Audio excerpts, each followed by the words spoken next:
Honorable Supreme Court had made a suggestion. The Muslim side had said that in the past such efforts were made, which unfortunately did not deliver a result. But the Supreme Court, when the suggestion was made to Supreme Court, the Muslim side said that if it is a court-monitored mediation and it will be confidential, that those mediatory efforts would not be reported in the media daily, so that certain sections of political parties or people who are having a different ideology would try to use it for their political purposes. It should be kept confidential. That also has been accepted. Under Section 89 of CPC, that provision is there. Now the Muslim side and the Nirmohi Akhada has accepted it, the Supreme Court suggestion. Let us wait for the order of the Supreme Court. And also I cannot tell you whether the Muslim side would also give their names, which the Supreme Court had asked them if they want to give a name of mediators. That I cannot tell you. That will be decided by the concerned people over there. We fully respect the very nice offer by the Honorable Supreme Court to use this 8-week intervention period, during which all the other documents have to be duly translated, for the parties to directly talk to each other. In our opinion, we recognize the Sunni Central Waqf Board as the party which filed 2 years after we were the first to file, and in the title. So therefore, we would like to have direct discussions with them, may be monitored by the Honorable Supreme Court.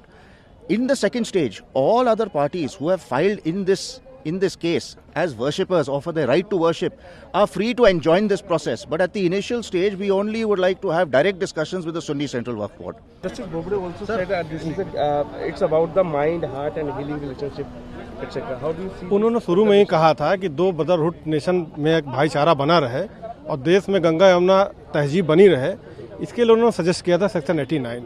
और मुझे लगता है कि बहुत अच्छा chance है इस time में कि इस मैटर को अच्छे ढंग से सॉर्ट आउट किया जाए, तो हम लोग उसका स्वागत करते हैं मेडिएशन का।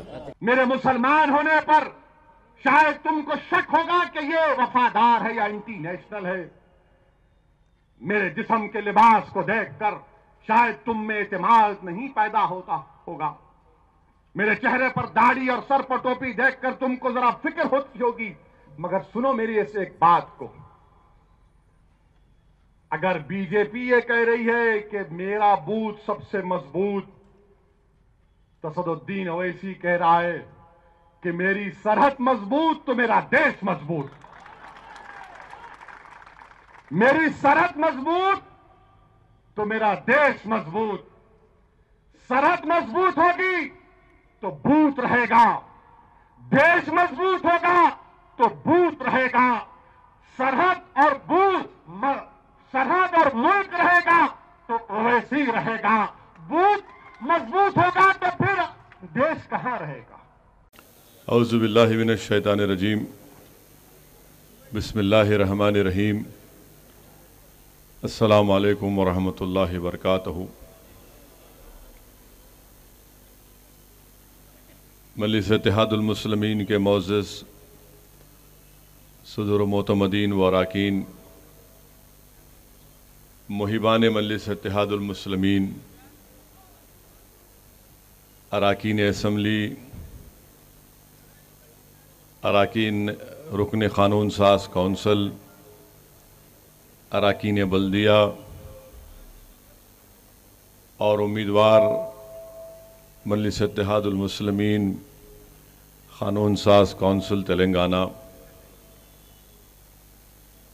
मैं अपनी जानिब से मजलिस इत्तेहादुल मुस्लिमीन के तमाम सदर मोतमदीन अराकीन को, मुहिबान मजलिस इत्तेहादुल मुस्लिमीन को, बुज़ुर्गों को, मेरी ज़द्दा और माँ और बहनों को, मेरे गयूर नौजवान साथियों को आज मजलिस इत्तेहादुल मुस्लिमीन के 61वां अहिया के दिन आप तमाम को मुबारकबाद देता हूँ। और एक सियासी जमात के लिए यकीनन आज का एक दिन एक तारीख़ी दिन हो। आज हम यहाँ पर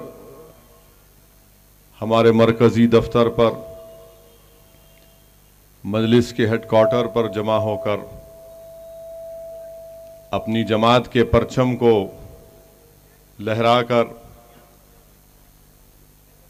हम क्या पैगाम देना चाहते हैं और आज का ये दिन हमको किस चीज़ की याद दिलाता है। मेरे अजीज दोस्तों और बुजुर्गों, 61 साल पहले मजलिस इत्तेहादुल मुस्लिमीन का अहिया हुआ, मुल्क आज़ाद हुआ, अंग्रेज़ों की ग़ुलामी से हमको छुटकारा मिला। सरज़मीन हैदराबाद की एक मखसूस तारीख़ है, बल्कि सरज़मीन दखन की एक मुनफरिद तारीख़ है। पुलिस एक्शन हुआ, इससे कोई झुटला नहीं सकता। पंडित सुंदरलाल की रिपोर्ट आज भी दिल्ली के नेहरू मेमोरियल में मौजूद है। उस पूरा शुभ दौर के बाद जब मजलिस इत्तेहादुल मुस्लिमीन के अहिया की जिम्मेदारी फ़ख्र मिल्लत अलैहिर्रहमा अब्दुल वाहिद ओवैसी साहब को दी गई, तो फ़ख्र मिल्लत अब्दुल वाहिद ओवैसी ने बड़े ही बुर्दबारी के साथ, बहादुरी के साथ और हिकमत अमली के साथ मजलिस इत्तेहादुल मुस्लिमीन के इस कारवां को लेकर आगे बढ़े। और यकीनन जहां पर अल्लाह ने अब्दुल वाहिद ओवैसी को जिम्मेदारी दी, तो हम आज के इस तारीख़ी और मुबारक दिन अब्दुल वाहिद ओवैसी फ़ख्र मिल्लत अलैहिर्रहमा के साथ जो सीनियर मजलिसी अराकीन थे, हम उनकी भी कुर्बानियों को नहीं भूल सकते। 61 साल पहले मजलिस इत्तेहादुल मुस्लिमीन के पास दारुस्सलाम नहीं था। 61 साल पहले मजलिस इत्तेहादुल मुस्लिमीन के अराकीन बल्दिया के पास मोटरसाइकिल छोड़िए साइकिल तक भी नहीं थी। 61 साल पहले मजलिस इत्तेहादुल मुस्लिमीन के पास ये तालीमी इदारे नहीं थे। 61 साल पहले मजलिस इत्तेहादुल मुस्लिमीन के पास असरा और ओवैसी हॉस्पिटल नहीं था। 61 साल पहले मजलिस इत्तेहादुल मुस्लिमीन के पास कुछ भी नहीं था। तो क्या था मजलिस इत्तेहादुल मुस्लिमीन के पास जिसको आज हम खो रहे हैं, जिसकी कमी हमको महसूस होती है? मजलिस इत्तेहादुल मुस्लिमीन के पास 61 साल पहले क्या था? अल्लाह की जात पर अटूट भरोसा। 61 साल पहले मजलिस इत्तेहादुल मुस्लिमीन के पास एक बेलौस जज्बा और एक जुनून था कि हम हिंदुस्तान की जमहूरियत में, हिंदुस्तान के आईन के जरिए हिंदुस्तान के मुसलमानों को, दलितों को, कमजोर तबकात को लेकर एक सियासी कुव्वत बनेंगे। 61 साल पहले जब अब्दुल वाहिद ओवैसी ने इस शहर खामोशा में जब आवाज दी कि देखो हिंदुस्तान का आईन, हिंदुस्तान की जमहूरियत हमको इस बात की इजाजत देती है कि हम सियासत में हिस्सा लें, तो हैदराबाद से लेकर दिल्ली तक लोग परेशान थे। एक जलजला पैदा हो गया कि आखिर कौन है यह शख्स